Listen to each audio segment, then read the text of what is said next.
Okay, now all that's done. We all know you're here for the big show.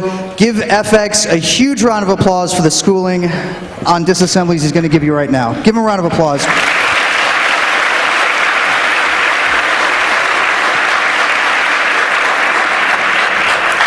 Thank you.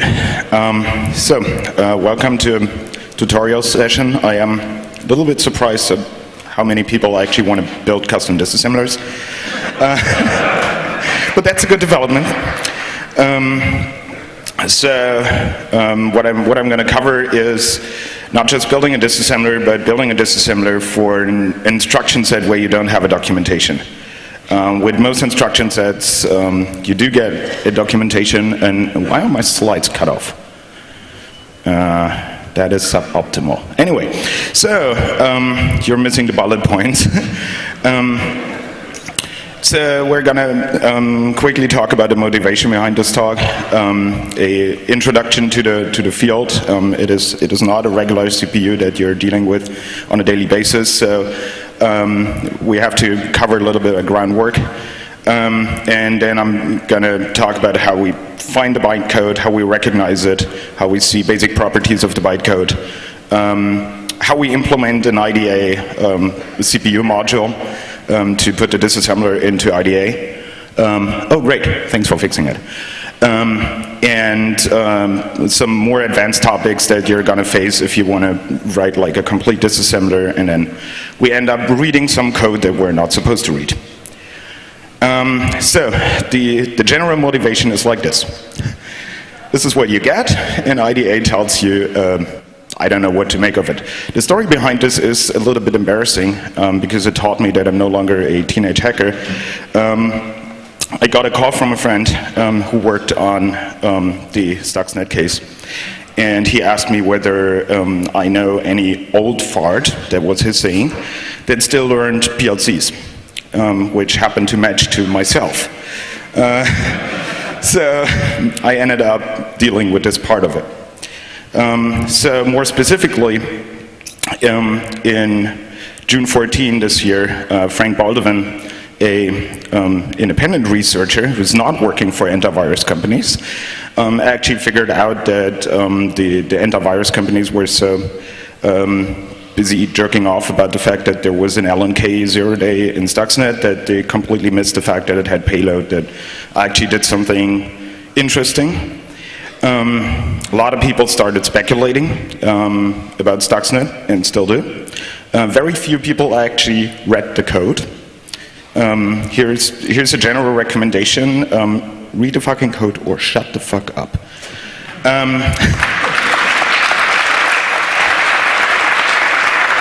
And so in the STUXNET code, there were a couple of blobs that were apparently PLC code. And those needed to be analyzed, and the information that you could get off the internet wasn't really reliable and wasn't actually coming in the speed that was required to figure out what STUXNET actually does. So, intro, now we need to look at PLCs, right? The stuff that I learned PLCs on in professional school is actually like this little thing to the right. It's a very simple programmable input-output controller, essentially. It's designed for electrical engineers, not for programmers, and it's actually just designed to virtualize, as we would say today, and abstract a fixed wiring configuration of an automatism. The default access, you have digital inputs and outputs that you can program, and there's some analog digital converters connected to them, and then you can, drive motors or pumps or dildos or whatever. You can actually do that. So it's from a programming perspective, it's a one register machine. It actually has usually only one register and accumulator. Newer ones have more than one accumulator register, but you can't address them directly. Modern PLCs, as I had to learn the hard way, are a lot more complex. So how do you program those? This is fairly interesting. The programming of PLCs So the PLCs are all vendor specific. However, the programming is actually standardized by the IEC in the 61131 standard. They also standardized other interesting stuff like VHS video and 19-inch racks. And what they define as a set of programming languages. The first one is the most commonly known ladder diagram. That's what you see up here. It actually looks like an electrical engineering wire-up painting. Then there's the function block diagram. This is from Wikipedia. This is actually part of the Genesis project, Gemini project. From NASA. They somehow gave it to Wikipedia for whatever reason. To the English one, of course. The Germans deleted it. Then you have a structured text representation that you can write in that pretty much looks like Pascal with all its beauty. Then you have the instruction list, which is the closest you can get to the feeling of an assembly. And then you have a sequential function chart. You can already see that it's fairly complicated just to use a sequential function chart just to open and close a door. Manually, that is. The IEC also defines a standard set of libraries. Think of it like your libc. There's just a standard set of instructions, functions. So the PLCs actually don't natively execute the code that you're pushing on them. Most of the older ones that are still in use actually emulate the code, so there's an actual operating system layer, thin layer on top of the real hardware. The real modern ones now use ASICs that can natively execute this bytecode. And what you need to keep in mind with PLCs is that they execute in so-called scans. So you don't have a continuous execution as you would expect it from a regular CPU, but you have like a hamster wheel cycle that goes. It reads all the inputs, converts them. You have an analog input. If you digitize it, you need to set a defined point in time when you take the measurement. And this is what is done first. Then the main code is executed with all the other code that might be called from the main block. And then the outputs are set according to what the code did, right? Relatively simple. Now, if you're dealing with PLCs, you always have something like a programming device. And here, to the left, you see the easiest and smallest version of a programming device. And this is all you need to actually program a PLC. Nobody does that anymore. People use Windows applications and fancy GUIs and stuff. But this is actually like the most minimum programming device that you can have. If you obtain one of those, you should not go to like the automatic casinos that we have in Germany, with the coin automats, because those people get really nervous. They totally don't like you having that device with you. So when you look at the PLC structure, to the right we have the inputs and outputs that are somehow connected to the whole thing. And then what you see in on top at the system memory part, it's called the process image input table and output table. Those are the tables that actually get the digital measurements or set the digital outputs. And those are fairly important for the PLC because this is what the PLC thinks it sees on its sensors. Then you have a bunch of system blocks, code data blocks, and then to the left you see the programming device where you have the user program, a symbol table, and the hardware configuration. So, enter the Siemens specifics. Simatic S7 and the Step 7 programming environment. Simatic is a word combination from Siemens and Automatic. Under this brand, they built PLCs since '73. Now you're probably seeing why I was asked about the old fart. They're actually doing it longer than I exist. For the step 7 or S7, which is current now, the bytecode is called MC7, and the development environment is called step 7 for Steuerung einfach programmieren. Isn't that beautiful? In English, controllers easily programmed or fucked up. They do support a couple of the IEC languages. They have the ladder logic and the function plan and all that. And you see German abbreviations in here. That's because this is built for electrical engineers, and Siemens being a German company, they actually internationalized the programming language. So be really careful if you look at step 7 code, it might be German. Because a German electrical engineer cannot be bothered to understand that AND is A, so they actually have a German instruction set version that has UN for an AND operation. This is why you actually need to know like both abbreviations, because all of them are translated. They have 4 other optional programming environments. Full PLC simulation package, including a hardware design package where you can drag and drop like your PLC stuff so you can simulate it, and a couple of tools to talk to the PLCs and debug them and stuff like that.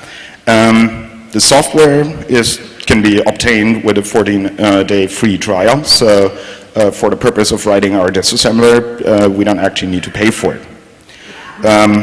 Of course, there's other ways to get the software. And as Miko pointed out, it's fairly obvious that Iran runs the software too.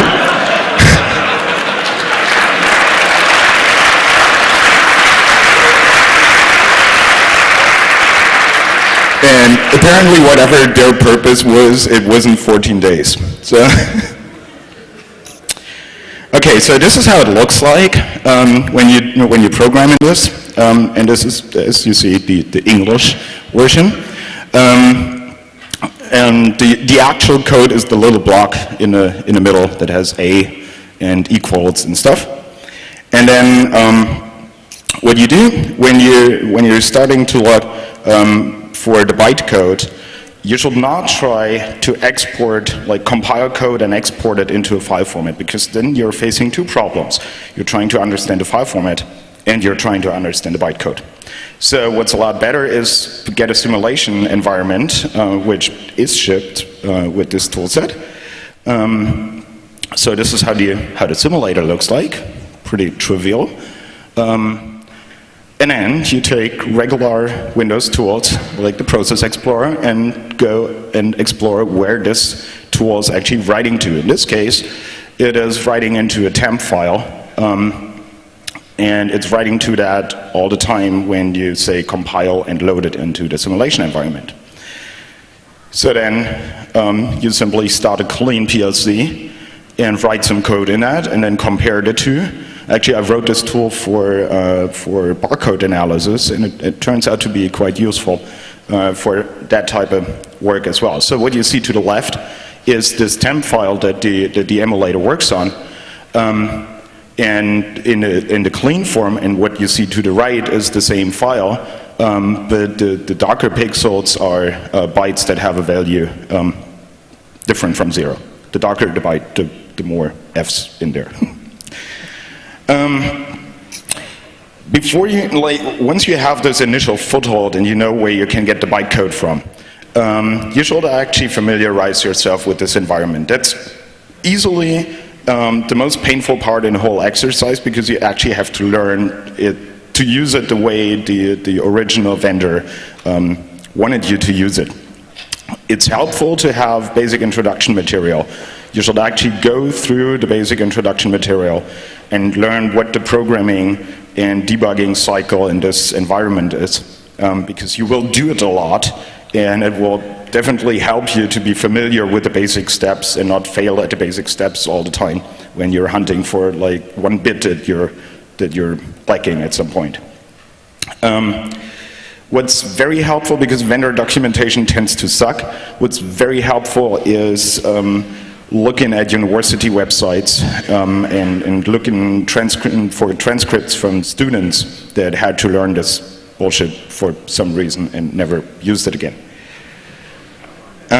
So here's an overview of the STL, of the assembly-like language in step 7.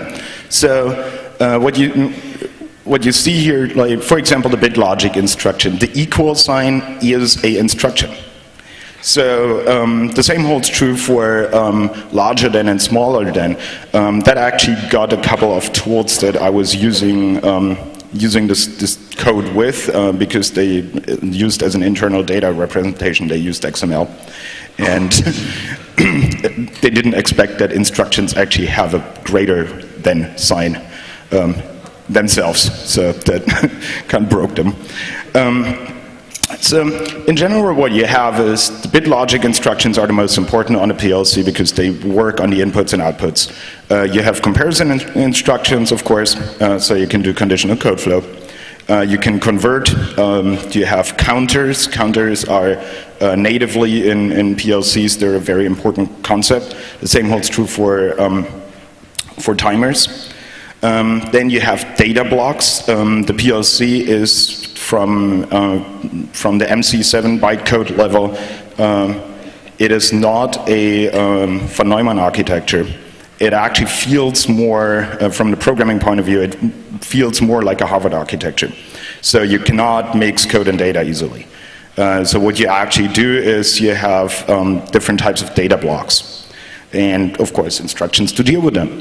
Logic control, conditional jumping, integer math, floating point, loading and transfer, which is needed a lot because you only have one fucking register.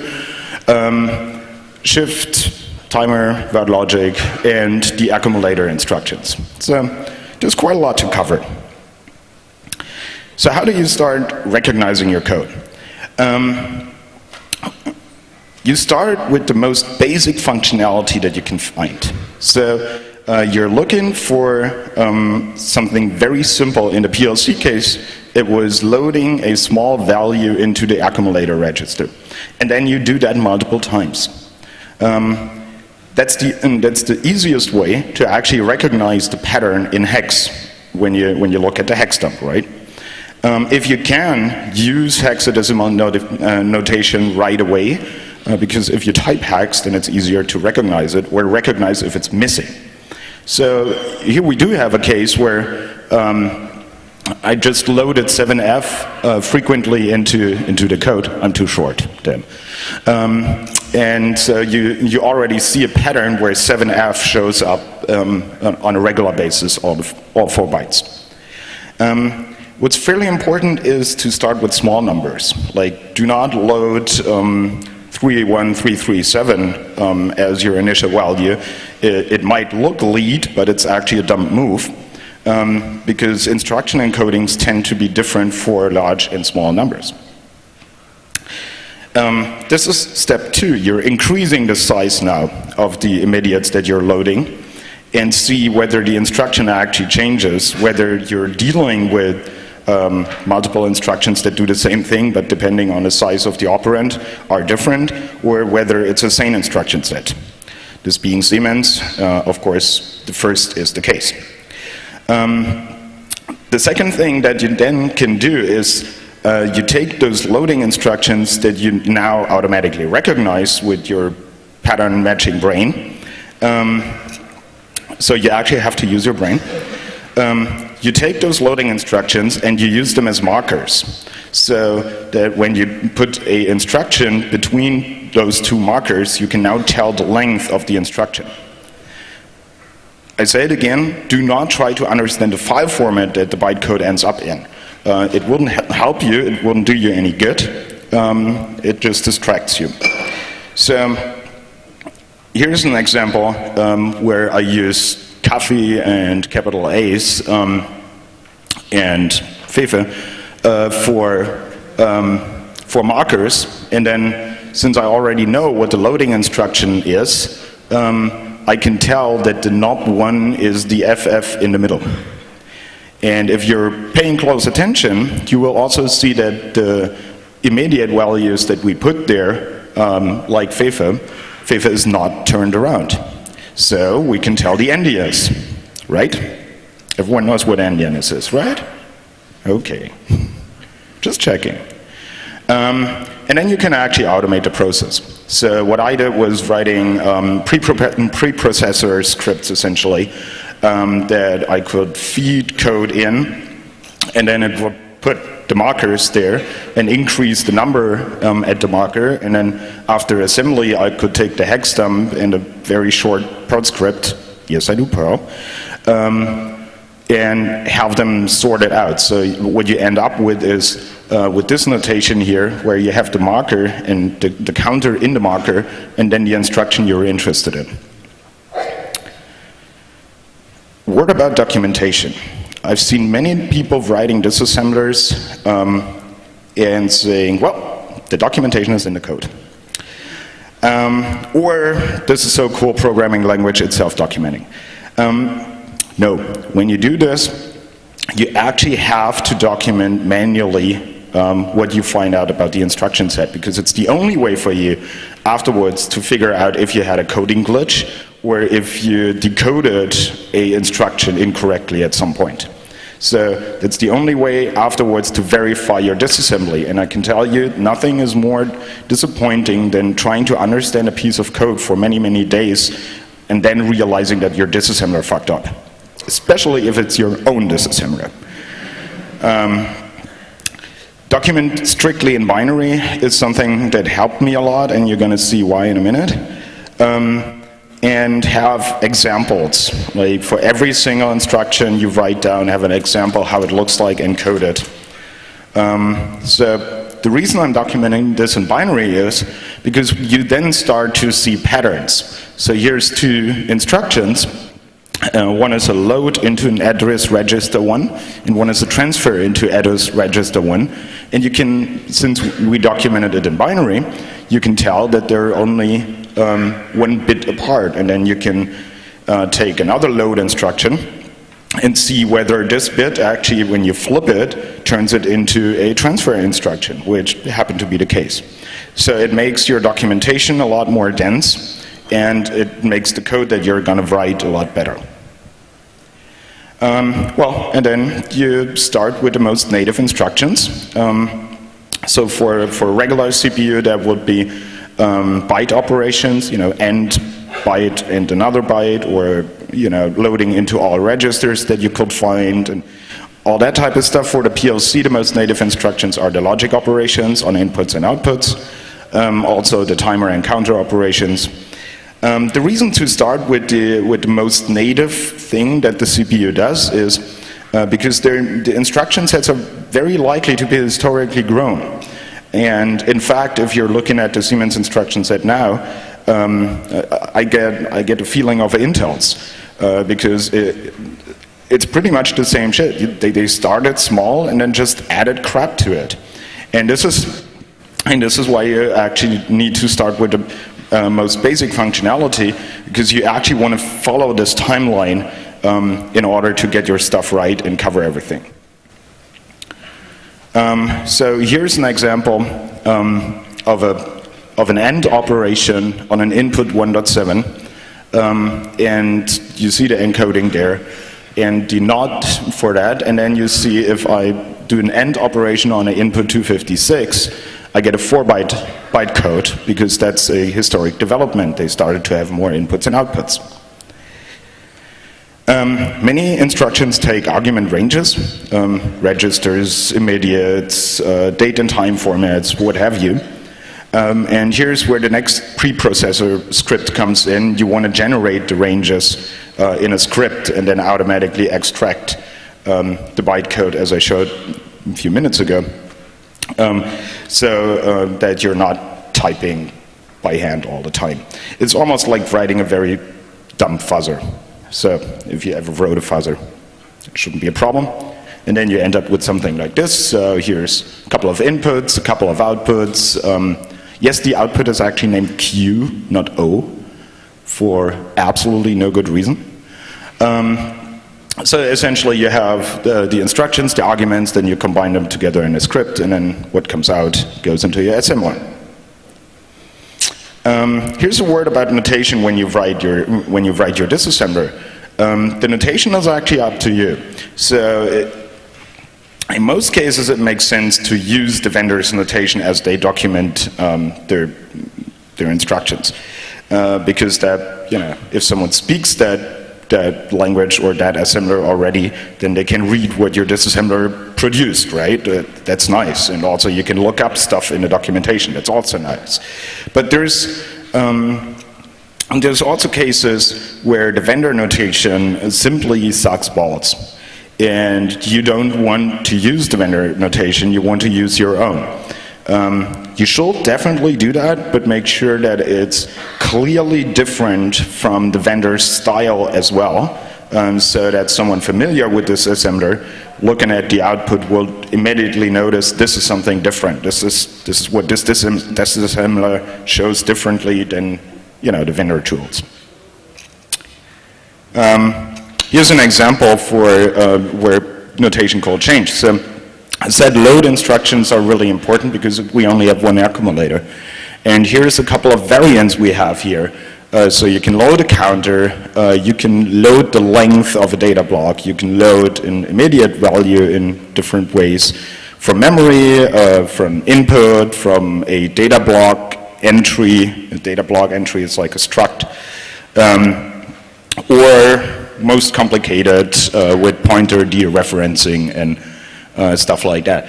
And it's not clear neither from the vendor documentation nor any other material I could find whether you would consider everything after L as an argument to an L operation, or both being the actual instruction. Like, nobody says an instruction doesn't have a space in it. If you want instruction with space, fine. And then you actually have to implement what you found out, right? So you may implement your disassembler standalone, which is good, gives you complete freedom, programming language, everything.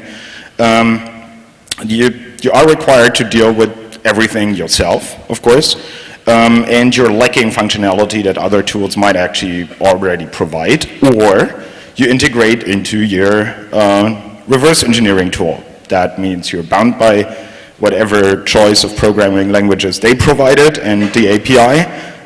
You have potential integration issues, and with IDA you will.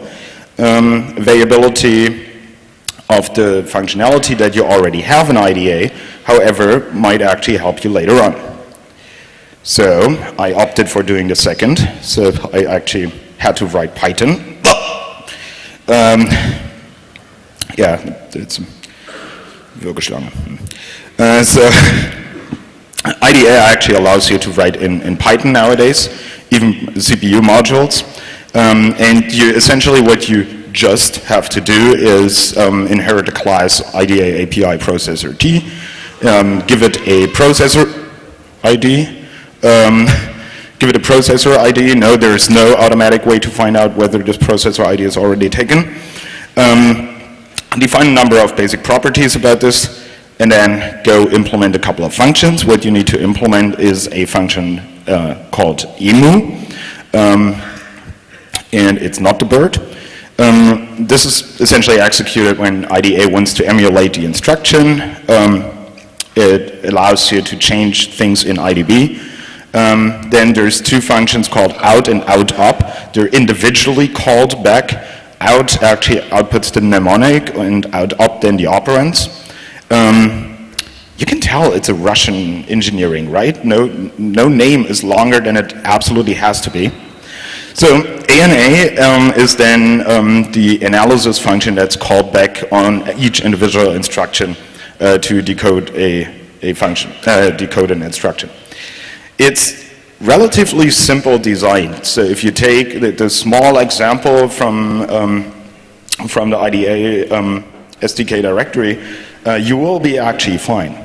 However, you should not try to deal with IDA's representation of instruction sets. So there is a large array that you have to feed where all the instructions are held, and it's highly advisable to automatically generate this.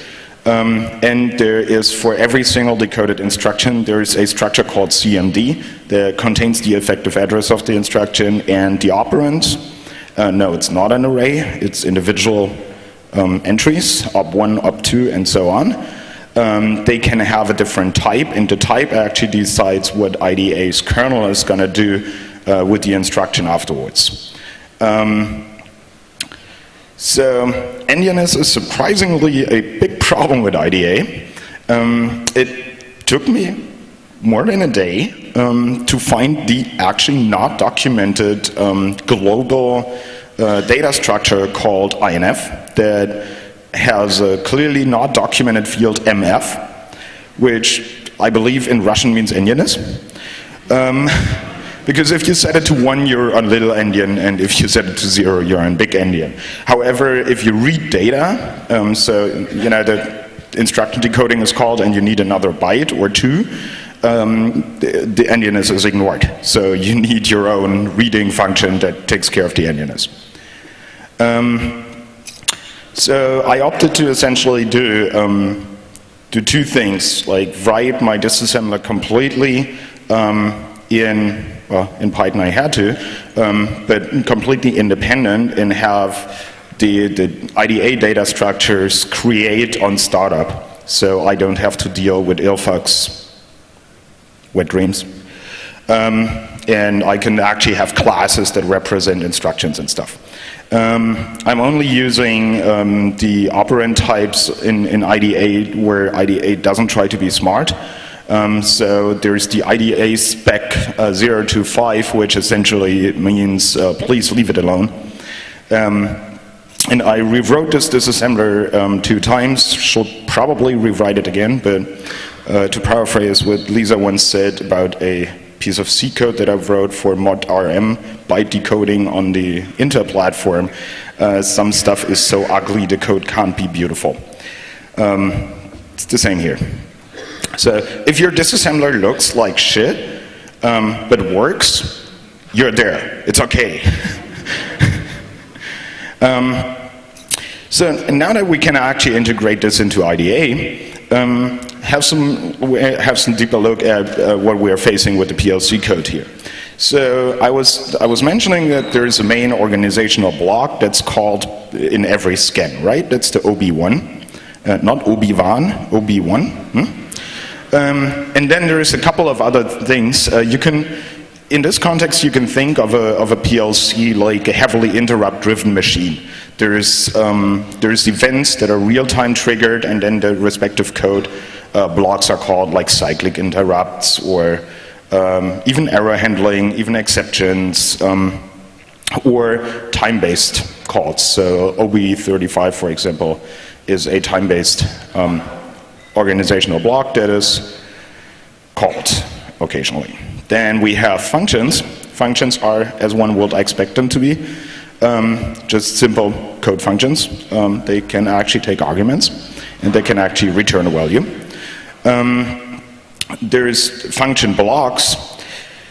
They're a bit weird. So function blocks is basically a function that has a data block, like a struct in C, assigned to it, and then it gets a instance of this data block for execution. So in PLC language, the function has memory.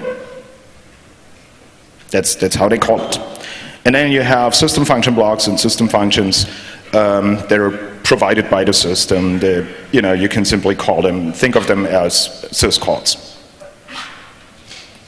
So the data blocks, as I said, pretty much like structs.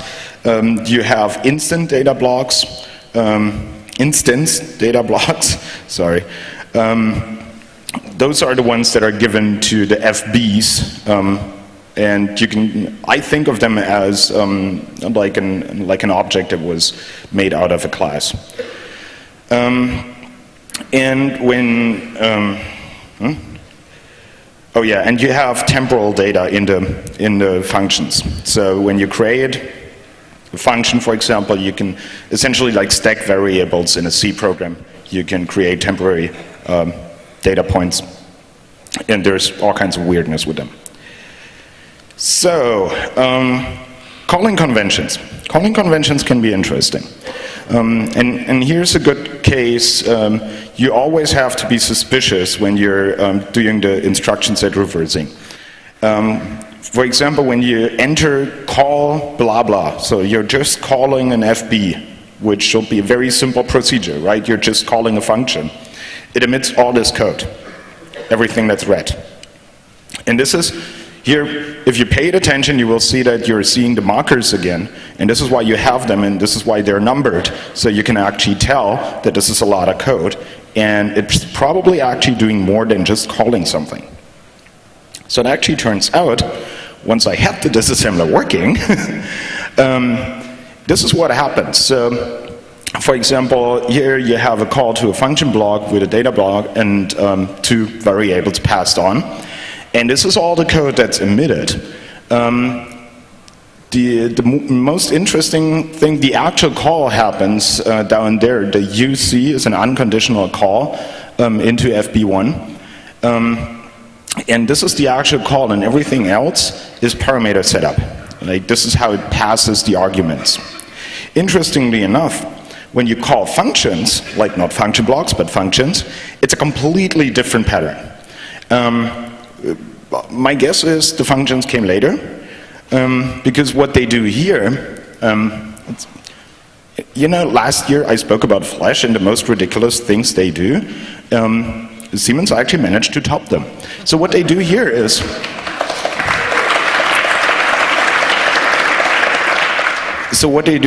you see the unconditional call to SFC1, and what you see behind this, the GU, is a jump, an unconditional jump that jumps to this location right on top of the BLD +8. And in the middle, they're throwing raw pointer encoded in the instruction. There's no instruction to it, it's just argument. And they're just throwing the raw pointers in there and then jump over it so their PLC doesn't get confused about it. Ridiculous design. Addressing modes can be a real pain in the ass. Usually what happens is you think you're almost done with the disassembler and then you discover 2 more addressing modes. It happened to me, of course. So searching the internet for examples of advanced use of the programming language or environment you're looking for is very helpful. I actually finally understood the advanced addressing modes from lecture notes that a student took because he had issues understanding them. But he was pretty good documenting them. So the MC7 in step 7 actually has local indirect addressing, so you can use like a local variable and use that as a offset, so to say. So it's relative. That was the word I was looking for. And then global indirect addressing, where it actually has an address register, AR, and a pointer to it, and then you have the same as you know from the Intel platform, where you can have a register and an immediate offset. So, when you put it all together, I ended up with like 463 instructions that can deal with the step 7, 300 and 400 series instruction sets. So far, everything looks good. Everything that everyone else published on STUXNET, if it actually contained code and not political guessing. And they will have a screenshot of some PLC code. It is pleasantly similar to my results. And just to make sure that you're getting this, it's very simple procedure, and it took the better part of 3 weeks. So there's absolutely no excuse if you need a disassembler for something and you can't get it, that you can't make it yourself. I showed you, it is not hard. And then, when you're in IDA, this is what you get, right? Finally, you can use your fun little piece of software, Russian making, to read STUXNET code. This is the famous block C out of STUXNET. If you see the navigation band up there, the disassembly is quite happy, and it even recognizes the functions as functions. Some of you might know the coloring. So, reading STUXNET. Well, what's already quite known, it targets two specific CPUs. That's to distinct the target that it's looking for.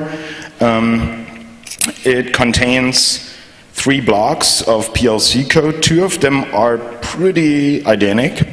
Simatic started to call them block A and B, so I'm staying with their terminology here so nobody gets confused.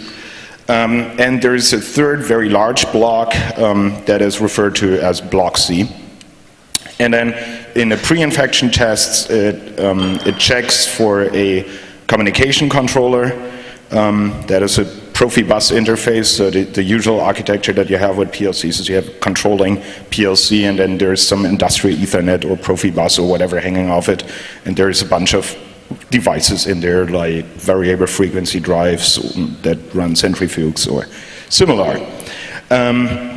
So they're checking all this up front in order to have their Profibus communication backdoor working nicely. And then you can, of course, take tools that you have that work with IDA. Here we have a comparison between block A and B using Dynamics BinDiff, and it works nicely. STUXNET it was pretty quickly clear that it has a fairly interesting state machine in its operation. Nowadays there's the extensive documentation that Simatic put out on what the state machine does. However, the first result that I actually had when the disassembler was just partially done was already that the widely published deadfoot magic value that you could vary over the network to find out whether a PLC is STUXNET infected or not, would actually only return this magic value in case of state 3 or 4 within the 5 cases that it can have, which means it actually only returns this value when it's actually fucking stuff up right now. In all the other time, which is a couple of months in some cases, it wouldn't return this value. So here's a benefit of writing your own disassembler. You don't have to believe the stuff other people publish. And to get you into the mood, this is the actual function that does that. So what it does, we're just quickly covering it so you get a taste for it. So the first instruction actually goes ahead and opens a data block with a specific number. This is actually a data block. If you have that data block in your PLC, you should probably consider, looking deeper, because it's not a standard data block, it's the standard STUXNET data block. Then it takes a value out there, which is the state variable, so it's loading a byte, loading from a data block a 16-bit value on offset 10 hex. Then it's loading a 3, the W hash 16 just means base 16.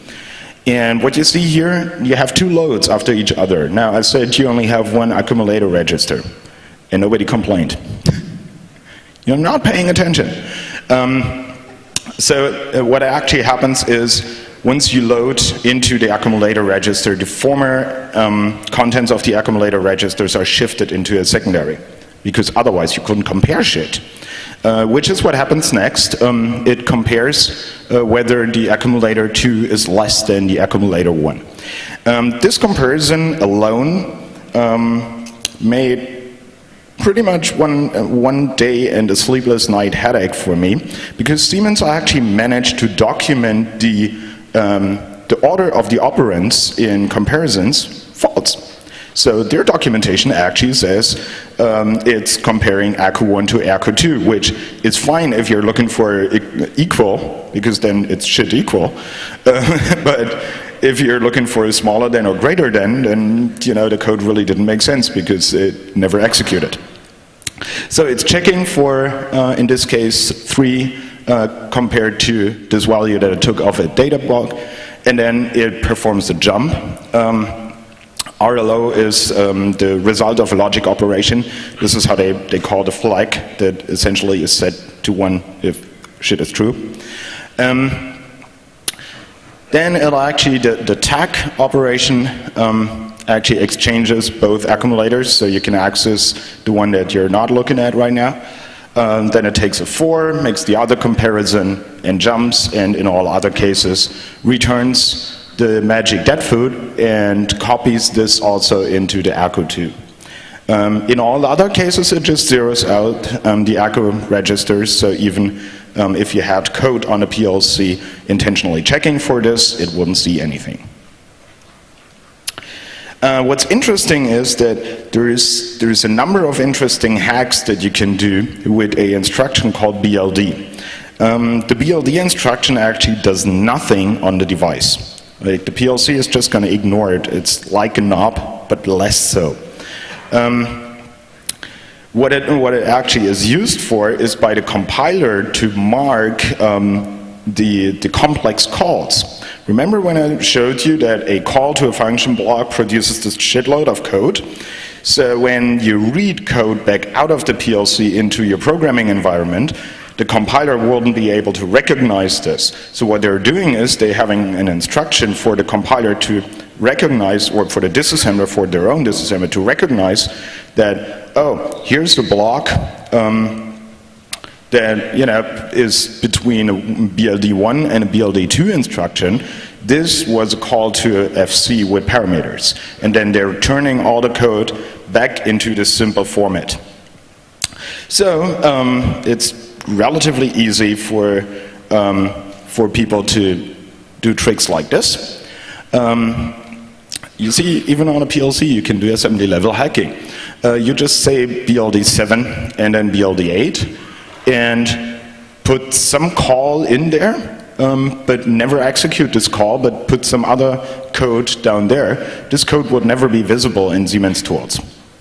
Now, I don't know if Simatic and other people use the Siemens tools to read the code, but it would have certainly fucked them up quite nicely. Interestingly enough, STUXNET doesn't make use of any of those tricks. They actually kept the BLD instructions in, wasting a lot of space.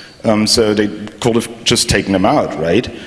And on the other hand, there's a lot more calls than BLD instructions. So part of the code was very obviously developed with the Siemens development environment, while other part of the code wasn't, or was cleaned up afterwards. Yeah, this is what you see in the Siemens tool when you do this above there. Here's part of the STUXNET code where you see the BLDs in action. So there's two calls essentially that they made to update the process image input and output tables manually, which is pretty smart actually, because they're disconnecting the PLC from the normal scan cycle. They disable the automatic updating of the inputs and outputs and do it by hand in order to modify what the PLC thinks is on the inputs and outputs. So they're completely stealth, and the PLC is almost like virtualized by its own code. Pretty nicely done, actually.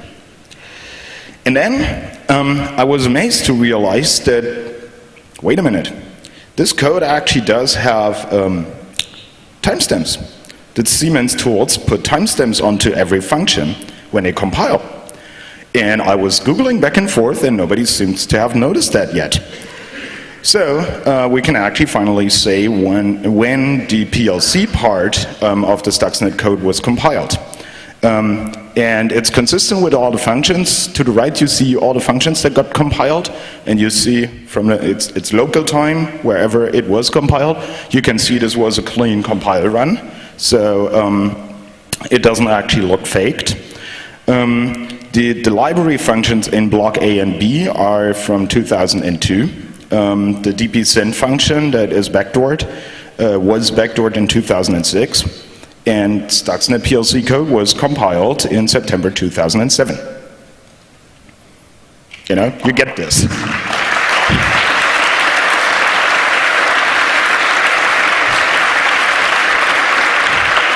So they're sitting on this since 2007, fuckers.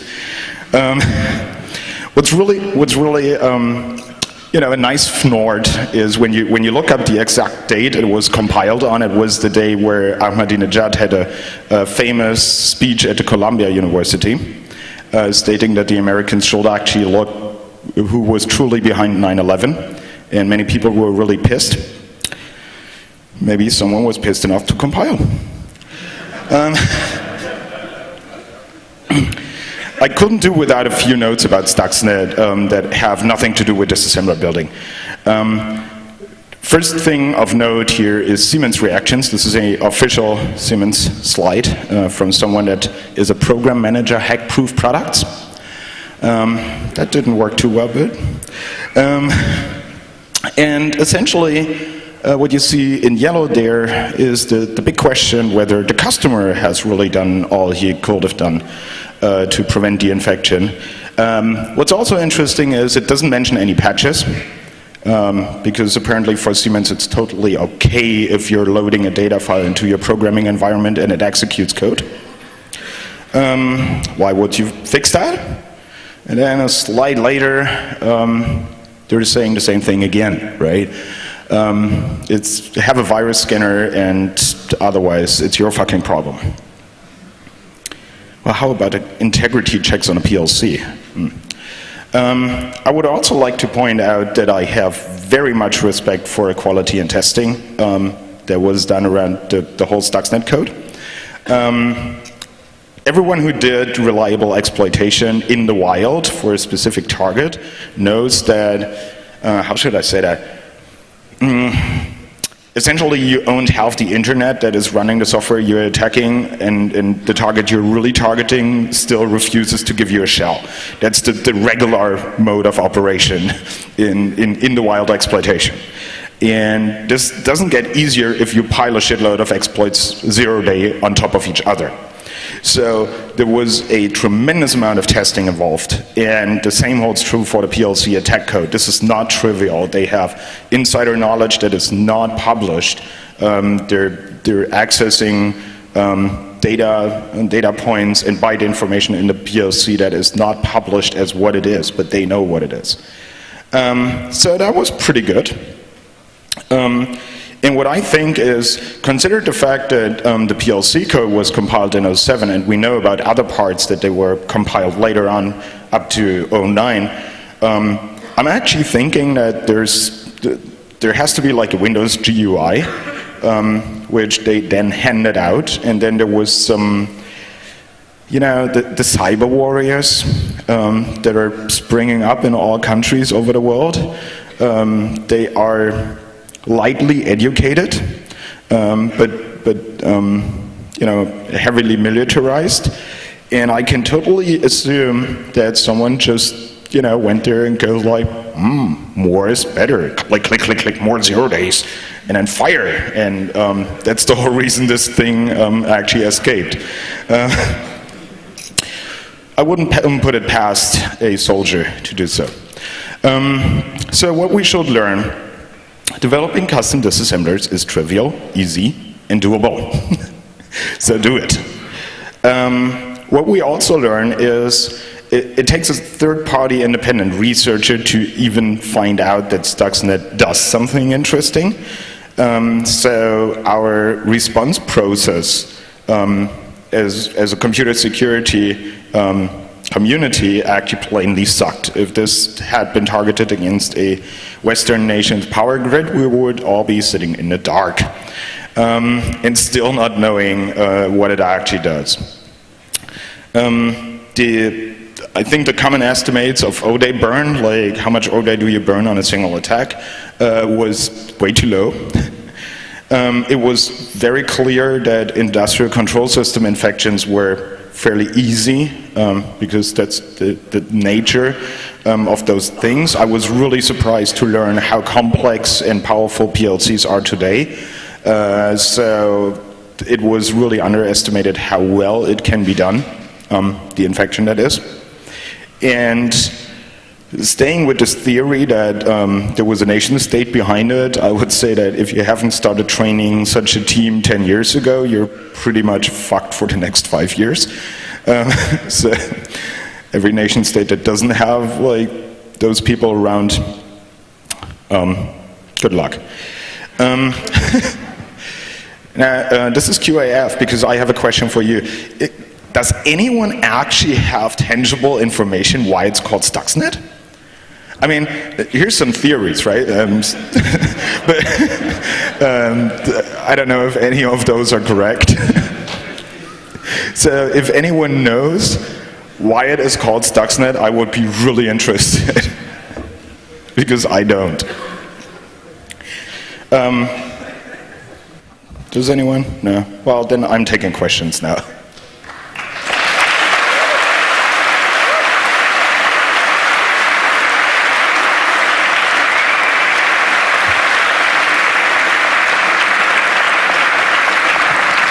So for questions, please line up either on that handphone or come to me. Just an observation. Actually, it's Q for the output to avoid confusion with the letter 0 or with the 0. Simple as that. Okay, well, ASCII, oh, never mind. But okay. Okay. We'll see. I learned something. I also once had a problem of writing a small disassembler for a tiny DMA engine, and I wanted to be free software, and I was looking for a generic disassembler framework where I just could concentrating on the disassembly process, and well, I couldn't find one. So my question is, A, do you know one, and B, if not, why don't you think there is such a you mean something that not IDA? Because IDA costs money. So first of all, if I read this correct, the 5.0 version of IDA just got freeware. The 4.9 definitely is.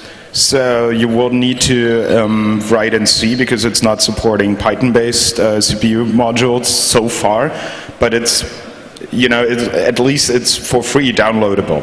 I haven't looked at the source code of HTE. But that would come to mind as something on a Linux platform, text-based, that you could probably look into. But as I said, I've never checked the source. It might be horrible. Did I just publicly say open source could be horrible? Sorry. Other questions? Yeah. Just a statement. First, I'd like to thank for your great talk in analyzing this stuff.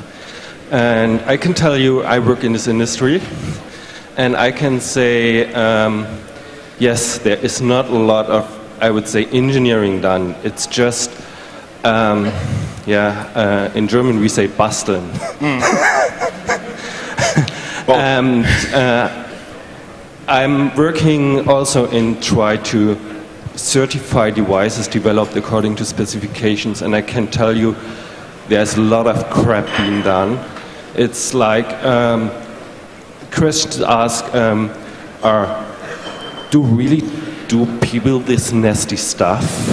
Do I really have to test these things? And it's a lot of things to discover within the next years, I assume, especially with wireless networks coming up in these areas.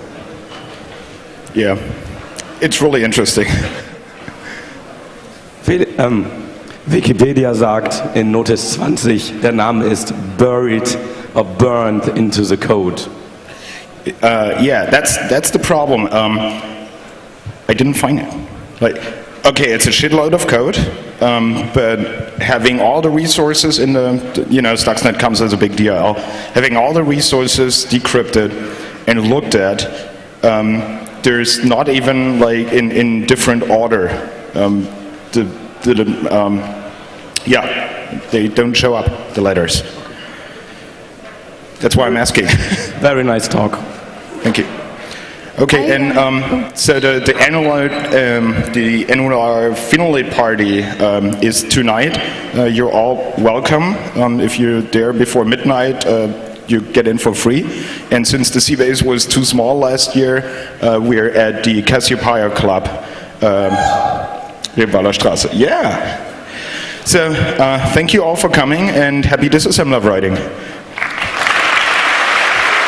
Okay, sorry. Other questions? Yeah. just a statement.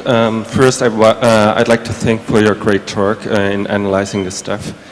And I can tell you, I work in this industry, and I can say, yes, there is not a lot of, I would say, engineering done. It's just, in German we say basteln. And I'm working also in try to certify devices developed according to specifications, and I can tell you there's a lot of crap being done. It's like questions ask do people this nasty stuff? Do I really have to test these things? And it's a lot of things to discover within the next years, I assume, especially with wireless networks coming up in these areas. Yeah, it's really interesting. Wikipedia sagt in Notice 20, der Name ist buried or burned into the code. Yeah, that's the problem. I didn't find it. Like, okay, it's a shitload of code, but having all the resources in the, STUXNET comes as a big DLL, having all the resources decrypted and looked at, there's not even like in different order. They don't show up, the letters. That's why I'm asking. Very nice talk. Thank you. Okay, and so the annual Phenoelit party is tonight. You're all welcome. If you're there before midnight, you get in for free. And since the C-Base was too small last year, we're at the Cassiopeia Club, Leopoldler Straße. Yeah! So, thank you all for coming, and happy disassembler writing. Horrible? Sorry. Other questions? Just a statement. First, I'd like to thank for your great talk in analyzing this stuff. And I can tell you, I work in this industry, and I can say, yes, there is not a lot of, I would say, engineering done. It's just, in German we say basteln. And I'm working also in try to certify devices developed according to specifications, and I can tell you there's a lot of crap being done. It's like questions ask do people this nasty stuff? Do I really have to test these things? And it's a lot of things to discover within the next years, I assume, especially with wireless networks coming up in these areas. Yeah, it's really interesting. Wikipedia sagt in Notice 20, der Name ist buried or burned into the code. Yeah, that's the problem. I didn't find it. Like, okay, it's a shitload of code, but having all the resources in the, STUXNET comes as a big DLL, having all the resources decrypted and looked at, there's not even like in different order. They don't show up, the letters. That's why I'm asking. Very nice talk. Thank you. Okay, and so the annual Phenoelit party is tonight. You're all welcome. If you're there before midnight, you get in for free. And since the C-Base was too small last year, we're at the Cassiopeia Club, Leopoldler Straße. Yeah! So, thank you all for coming, and happy disassembler writing. Horrible? Sorry. Other questions? Just a statement. First, I'd like to thank for your great talk in analyzing this stuff. And I can tell you, I work in this industry, and I can say, yes, there is not a lot of, I would say, engineering done. It's just, in German we say basteln. And I'm working also in try to certify devices developed according to specifications, and I can tell you there's a lot of crap being done. It's like questions asked are, do people this nasty stuff? Do I really have to test these things? And it's a lot of things to discover within the next years, I assume, especially with wireless networks coming up in these areas. Yeah, it's really interesting. Wikipedia sagt in Notice 20, der Name ist buried or burned into the code. Yeah, that's the problem. I didn't find it. Like, okay, it's a shitload of code, but having all the resources in the, STUXNET comes as a big DLL, having all the resources decrypted and looked at, there's not even like in different order. They don't show up, the letters. That's why I'm asking. Very nice talk. Thank you. Okay, and so the annual Phenoelit party is tonight. You're all welcome. If you're there before midnight, you get in for free. And since the C-Base was too small last year, we're at the Cassiopeia Club, near Ballerstraße. Yeah! So, thank you all for coming, and happy disassembler writing. Horrible? Sorry. Other questions? Just a statement. First, I'd like to thank for your great talk in analyzing this stuff. And I can tell you, I work in this industry, and I can say, yes, there is not a lot of, I would say, engineering done. It's just, in German we say basteln. And I'm working also in try to certify devices developed according to specifications, and I can tell you there's a lot of crap being done. It's like questions asked are, do people this nasty stuff? Do I really have to test these things? And it's a lot of things to discover within the next years, I assume, especially with wireless networks coming up in these areas. Yeah, it's really interesting. Wikipedia sagt in Notice 20, der Name ist buried or burned into the code. Yeah, that's the problem. I didn't find it.